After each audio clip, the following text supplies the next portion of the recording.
It's hard to rely on my good intentions. Hey everybody, I'm Todd Grimes, and I'm here with Todd Nichols, Glen Phillips, and Dean Dinning from Toad the Wet Sprocket, and we're here to talk about their new 2025 Good Intentions tour starting in July. How are you guys doing? Doing Great. well, thanks. Great. Thank you so much for doing this, and thank you for spending some time with me and answering some questions for myself and for the fans. It is our pleasure. So you guys have dubbed this tour the Good Intentions Tour. Its namesake being one of your famous songs, Good Intentions.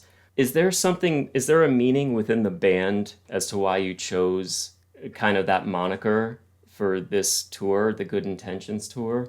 I think partially it's we're all imperfect people trying to do our best, and that song is a great expression of that. And even that song has had a whole new life. Been playing it acoustic, almost more bluegrass recently. For For sure. me, it was kind of like our band name.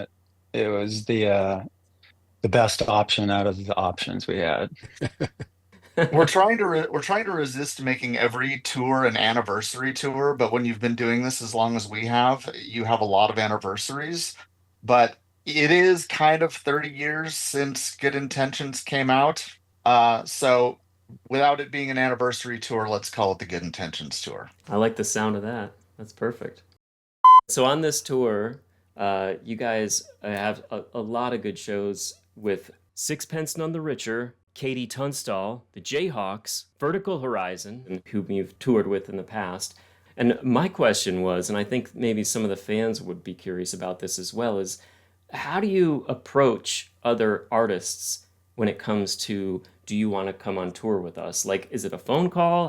How does that kind of go down? A lot of that starts with just finding out who's available, who we know, who we're excited about, who we haven't been with before, and we think would bring something new to the audience. But it's always bands we like, bands we want to hear every night, bands we think that our audience wants to hear every night. Really excited to get to hear Jayhawks live night after night. And Katie Tunstall, who, I think having her out also, it isn't just more from our era.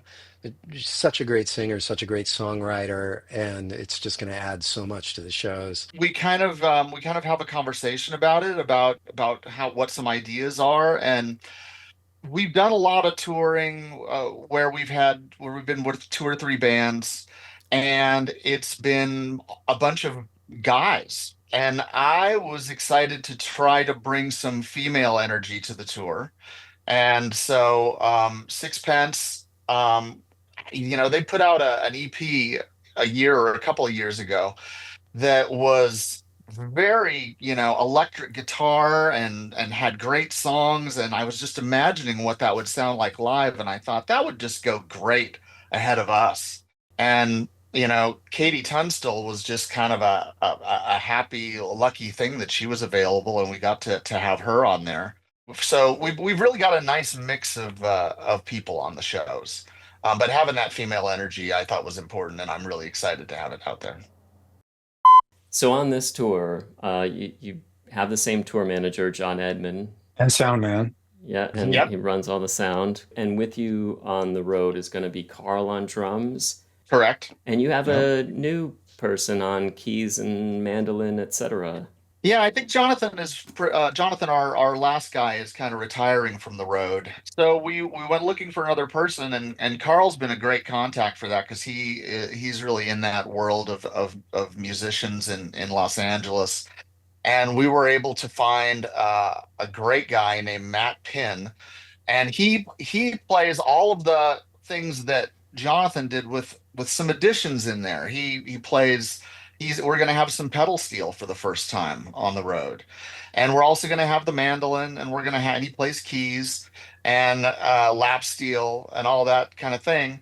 I think he even Um, plays the fiddle. I think he plays the fiddle too. I mean, we just had a conversation with him where we kind of had our minds blown that he was like, well, I could do fiddle on that, and yeah, it's pretty great. So it's kind of it's gonna open things up even more in Mhm. terms of the show. And then we've And we got other than that, it's mostly behind the scenes people.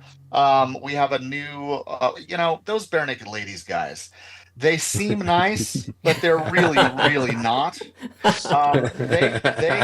They stole our crew right out from under us. Because your crew was so good. That's Yeah, Yeah. but they took Dante and they took our lighting guy, Brian. Zach. Oh. Well, Brian has designed this year's show, and we have a new person who was personally selected by Brian. Her name is Leah, who's going to be running the show on the ground and adding her own creative spin on things. And then we have because Dante is now with Bare Naked Ladies, we have a new VIP and merch person. And we just added a crew member as well because John did the work of two people, which we knew for years and years. So we just had to add a stage manager because of the amount of like prep before the show and wiring. Which is great, and really. Yeah. helping out with monitors too during the show. We've been doing our own monitors for years, so I think we're going to get a little assistance with that, which will be That's great. great. John literally does the job of two people, two jobs, but it's really like 3 or 4 he does. 3 or 4 Yeah. jobs. Yeah.